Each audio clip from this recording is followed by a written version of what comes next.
મહત્વના સમાચાર વિશે તો આમ આદમી પાર્ટીના ધારાસભ્ય ચેતર વસાવાએ ભરૂચના સાંસદ મનસુખ વસાવાને માનસિક રીતે બીમાર ગણાવ્યા। ચેતર વસાવાએ આક્ષેપ કર્યો કે મનરેગા અને નલ સે જલ યોજનામાં થયેલા કૌભાંડનો મુદ્દો ઉઠાવતા જ મનસુખ વસાવા ગભરાઈ ગયા છે। તેમણે વધુમાં જણાવ્યું કે વડાપ્રધાન મોદીના ડેડિયાપાડાના પ્રવાસનો ખર્ચ ટ્રાઇબલ સબપ્લાન્ટમાંથી કરવામાં આવ્યો છે। આ ખર્ચની તપાસની માંગ કરતા હવે રેલો મનસુખ વસાવાના ઘર સુધી પહોંચવાનો છે। ચેતર વસાવાએ દાવો કર્યો કે તપાસથી બચવા માટે મનસુખભાઈ સરકારને રાજીનામાની ધમકી આપી બ્લેકમેલ કરી રહ્યા છે। ચેતર વસાવાએ આક્ષેપ લગાવ્યા છે મનરેગા અને નલ સે જલ યોજનામાં થયેલા કૌભાંડનો મુદ્દો તેમણે ઉઠાવ્યો અને મનસુખ વસાવા આ મુદ્દા ઉઠાવવાથી ગભરાઈ ગયા હોવાનું તેમના દ્વારા જણાવવામાં આવ્યું। આ સાથે તેમણે કહ્યું કે વડાપ્રધાન મોદીના ડેડિયાપાડા પ્રવાસનો ખર્ચ પણ ટ્રાઇબલ સબપ્લાન્ટમાંથી કરવામાં આવ્યો છે।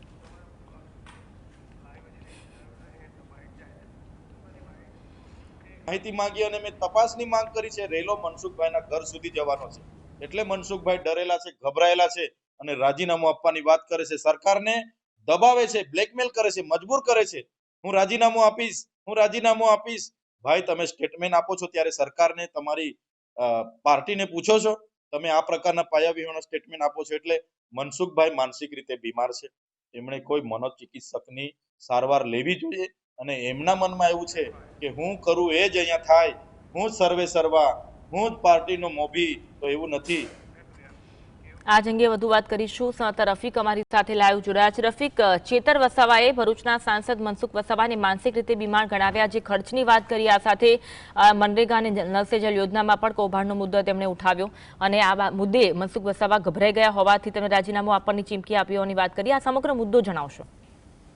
જે આપને જણાવ્યું કે નર્મદા જિલ્લાના ડેડિયાપાડાના ધારાસભ્ય છોટાઉદેપુર જિલ્લાની અલગ અલગ સભાઓમાં હાજરી આપી હતી, જેમાં છોટાઉદેપુર રેસ્ટ હાઉસમાં પ્રેસ કોન્ફરન્સ યોજી। તેમાં ચેતર વસાવાએ મનસુખભાઈ ભરૂચના જે સાંસદ છે તેઓને માનસિક રોગી અને બીમાર ગણાવ્યા હતા। હાલ મનસુખ વસાવા જે છે તેઓ ચેતર વસાવા સામે મોરચો માંડ્યો છે અને 70 લાખ રૂપિયા જે અધિકારીઓ પાસે માંગ્યા હોવાનો ચેતર વસાવા પર આક્ષેપ લગાવ્યો હતો મનસુખભાઈએ, જેને લઈને ચેતર વસાવા અને મનસુખ વસાવા આમને સામને આવી ગયા છે। અહીંયા સવાલ ઉઠે છે કે જ્યારે કલેક્ટરે ના પાડી દીધી, 70 લાખ રૂપિયા નથી માંગ્યા, ત્યારે સાંસદ મનસુખભાઈ વસાવા ભેરવાઈ ગયા છે, કારણ કે તેઓ કાયમ માટે જે નિવેદનો કરે છે તેમાં કઈ ને કઈ ખામીઓ આવે છે।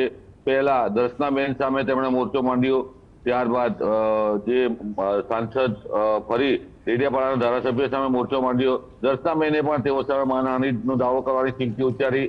જ્યારે બીજી તરફ ડેડિયાપાડાના ધારાસભ્ય ચેતર વસાવાએ પણ માનહાનિનો દાવો કરવાની ચીમકી ઉચ્ચારી। હવે મનસુખભાઈ પાસે પુરાવા નથી, જેને લઈને ચેતર વસાવા સામે મોરચો માંડતા બંને તરફ મામલો ગરમાયો છે।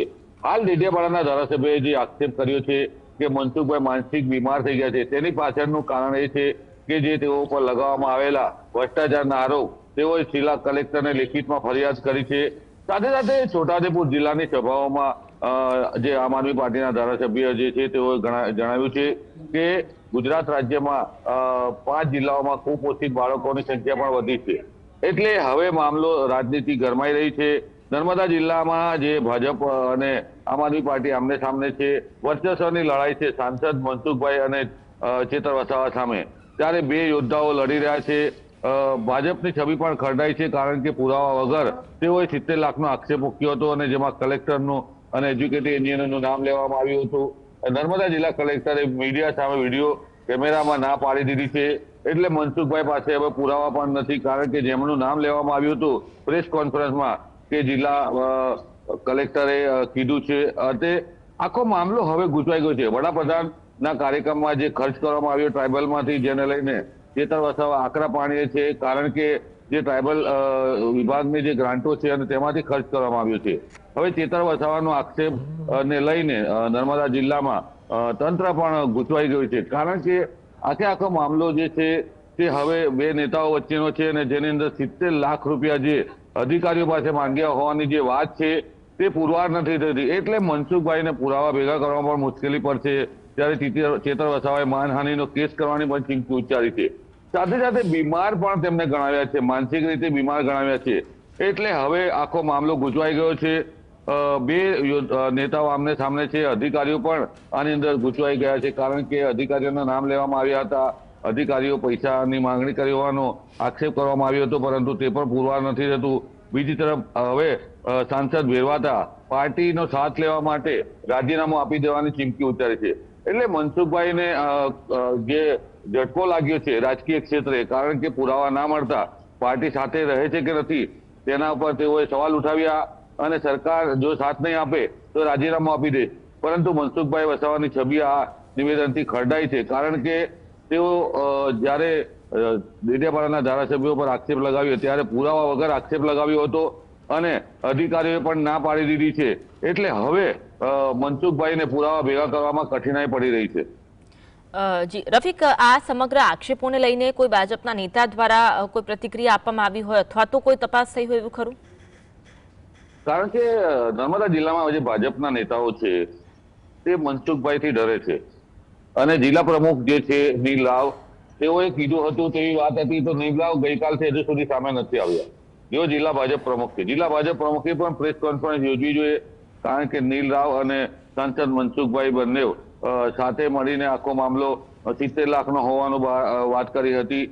પરંતુ જિલ્લા જે ભાજપ પ્રમુખ છે ગઈકાલથી હજુ આવ્યા નથી બહાર, પ્રેસ કોન્ફરન્સ કરી નથી. દરેક નાની નાની બાબતોમાં પ્રેસ કોન્ફરન્સ કરે છે, ત્યારે તેઓ આજે ગાયબ કેમ થઈ ગયા છે તે પણ સવાલ ઉઠી રહ્યા છે. જિલ્લા ભાજપ પ્રમુખ છે નર્મદાના નીલ રાવ, તેઓએ પ્રેસ કોન્ફરન્સ યોજવી જોઈએ અને તેઓએ સાંસદને કીધું હતું કે અધિકારીઓએ કીધું હતું. રેકોર્ડિંગની વાત છે તે પણ તેમણે નીલ રાવે કરી હતી. ત્યારે અહીંયા સવાલ ઉઠી રહ્યા છે કે આટલી મોટી રકમનો જ્યારે તમે ખુલાસો કરતા હોય ને તમારી પાસે પુરાવા ના હોય, ત્યારે એક સાંસદ જેવી વ્યક્તિએ આવું જે નિવેદન આપ્યું છે અને તેના પરથી આખો મામલો ગૂંચવાયો છે, ત્યારે નીલ રાવે પણ બહાર આવવું જોઈએ. જ્યારે દર્શનાબેન જે છે ધારાસભ્ય નાંદોદ સીટના, તેઓ અને મનસુખભાઈ વચ્ચે પણ ખટરાક ચાલી રહ્યો છે અગાઉ નિવેદનોને લઈને, એટલે તે પણ કઈ બોલવા તૈયાર નથી. ત્યારે બીજી તરફ આ જે ઘટના બની છે, હાલ તો આમ આદમી પાર્ટી અને ભાજપ નર્મદા અને ભરૂચની અંદર આમને સામને તો છે, પરંતુ એક બીજાને હવે બીમાર, જે માનસિક રીતે બીમાર કહીને સંબોધી રહ્યા છે. એટલે રાજકારણ વધુ પડતું ગરમાયું છે. આદિવાસી વિસ્તારના જે નેતાઓ છે આમને સામને એ બેફામ નિવેદનો કરી રહ્યા છે. પ્રજાના કામો બાજુ પર રહ્યા, પરંતુ તેઓની લડાઈ ચરમસીમાએ પહોંચી છે. કેમ કે આ ઘટના જે બની છે 70 લાખ રૂપિયાના મામલાની અધિકારીઓ પાસે માંગવાની, વડાપ્રધાનના કાર્યક્રમમાં જે ખર્ચ કરવામાં આવ્યો હતો તે બાબતનો મામલો આખો હવે ગૂંચવાઈ ગયો છે. અધિકારીઓએ પણ કરોડો રૂપિયાના બિલો મૂકીને ખર્ચ પાડ્યો છે. ત્યારે અહીંયા આમને સામને બંને નેતાઓ આવી જતા મનસુખભાઈ આખા મામલામાં ભેરવાઈ ગયા છે. જી આભાર રફીક, જોડાવા માટે અને સમગ્ર મામલે